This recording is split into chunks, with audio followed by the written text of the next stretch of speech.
What's going on, YouTube? It's your boy, CamATL, and welcome in for another first look lineup video for NFL Week 9. Drop a like down below, comment anything in the comment section, subscribe to the channel if you haven't already. Welcome in, everybody. I hope everybody's having an amazing, what's today? Wednesday so far this morning. If you didn't watch the NBA High Five video, go check that out real quick. And then, yeah, you have this up next. So, first look lineup video. As you guys know, if you're new to the channel, I pretty much build a lineup with y'all. We talk about pretty much those players that we're putting into the lineup. Prefer like we just zone in on the first look lineup and those players, and then later on in the week on Friday I'll do a position by position full slate breakdown. We'll talk about everybody we're interested in. So super excited to get into this. Let's go ahead and get straight into it now.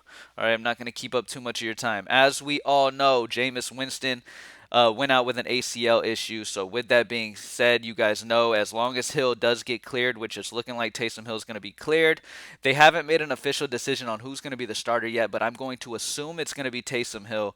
Going against Atlanta, I mean, this kid is, his rushing is amazing.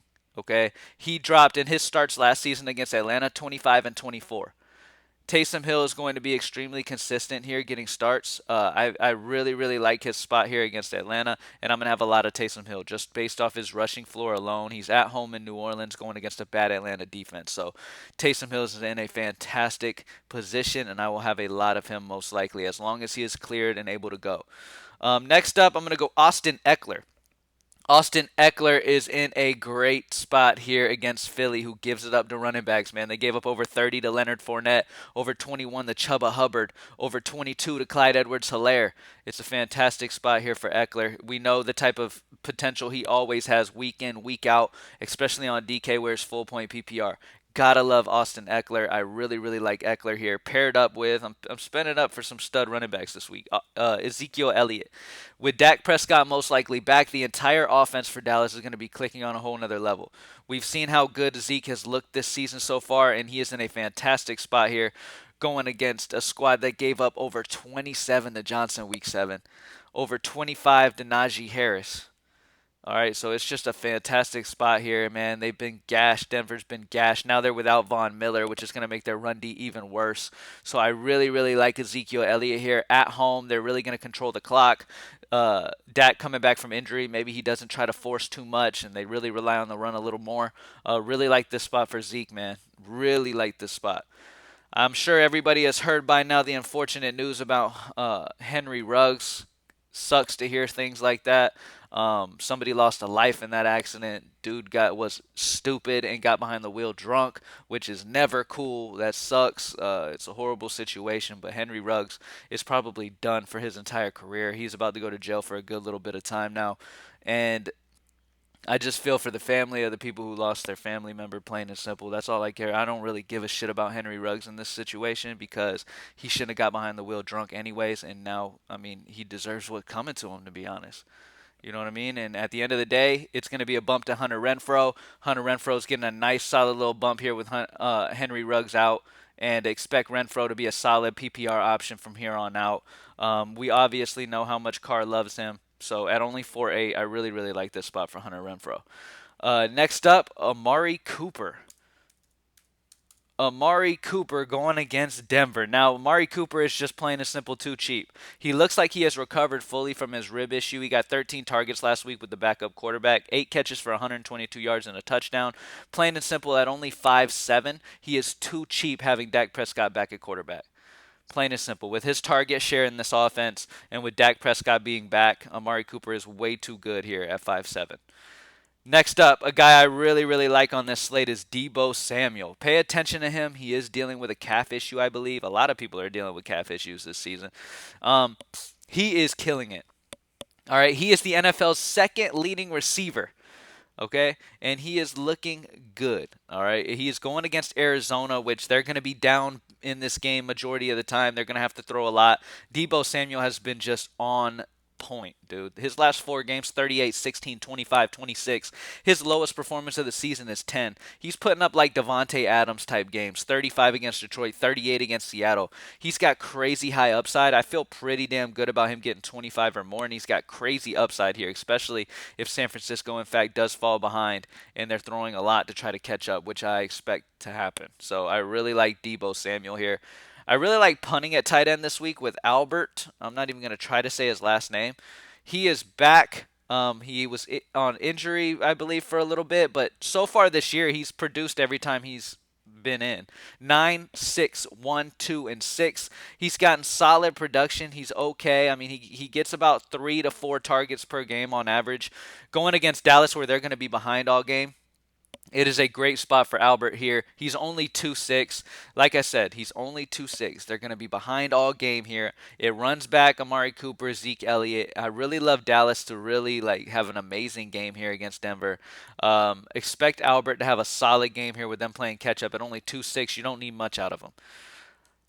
At flex, this is a spot you can play with, but I landed on Brandon Cooks, plain and simple, because there is a chance for Tyrod Taylor to come back. And when Taylor comes back, that will be a significant bump for Brandon Cooks, because Tyrod Taylor's just better than Mills, plain and simple. He's not great, but he's better than Mills. And Brandon Cooks was getting peppered with targets when Tyrod Taylor was in.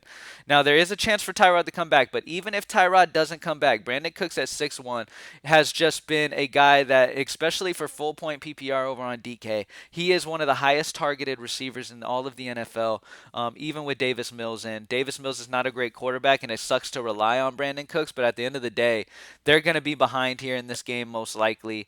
I mean, Miami's been giving it up to the secondary. They gave up over 26 to Marvin Jones, over 32 to Mike Evans. I mean, they're getting destroyed pretty much. So Brandon Cooks is in a fantastic spot here against Miami. Really like him in that game script. And then punt defense.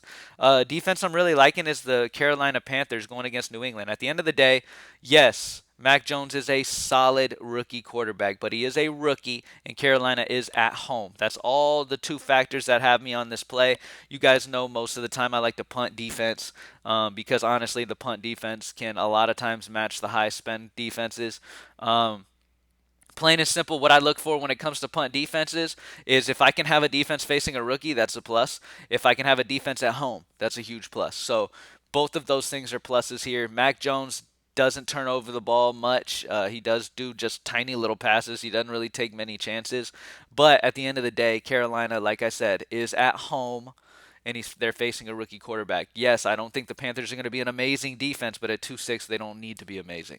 All right, plain and simple. So, Taysom Hill, pay attention to that situation. Make sure he is, in fact, the starter. If they end up starting the other guy, can't remember his name, but whatever. If they end up not starting Taysom Hill, then don't play Hill, obviously. But as of right now, I'm expecting Taysom Hill to be the starting quarterback here, and with his rushing ability, he is in play against Atlanta. Austin Eckler and Ezekiel Elliott. Eckler is just a wide receiver one, pretty much, going against Philly. Ezekiel Elliott, with Dak Prescott being back, that entire offense is going to be better, and with Zeke possibly still not 100%, expect him to lean a little heavier on the run, and he has been fantastic so far this year. Von Miller out. Run defense just took a major hit. Hunter Renfrow, no Henry Ruggs. Amari Cooper, just too cheap for the amount of targets he gets in this offense. His target share is way too high to be 5-7 at home in Dallas with Dak back. Debo Samuel in a game where they should be trailing a lot here against Arizona, throwing a lot. Debo's one of the best receivers in the entire league. Second best receiver this season in the NFL. Albert is a punt tight end here. They're going to be trailing against Dallas. It kind of runs back the two Dallas plays in this lineup. Brandon Cooks, especially if Tyrod Taylor is quarterback. Love Brandon Cooks, and the Panthers defense is just a punt defense at home facing a rookie quarterback. All right, that's it, y'all. Thank you guys for joining me as always. GreenlightDFS.com. Let's get it. I will be back tomorrow morning for a Thursday night showdown breakdown. We'll kind of talk about a core that I like there for the showdown slate, and we'll get to it, y'all. All right, let's smash another showdown. We killed Mondays. Let's do it again. I mean, it has been pretty ridiculous how well we've done on showdowns this season. Like, I believe maybe 3 showdown losses all season, and we're on week 9, and you know there's like 3 showdowns per week. You know what I mean? It's pretty crazy. We're like, let me see if I could do my calculations. 3 times 8, 24. -3. So we've won about 21. We're like 21-3 on showdowns this season, which is fucking crazy. Anyway, it's been great. Let's smash week 9 in entirety. Showdown, main slate, all that good stuff. I'm excited about it. And let's get to it, y'all. Thank you for joining me as always, and I'm out. Peace.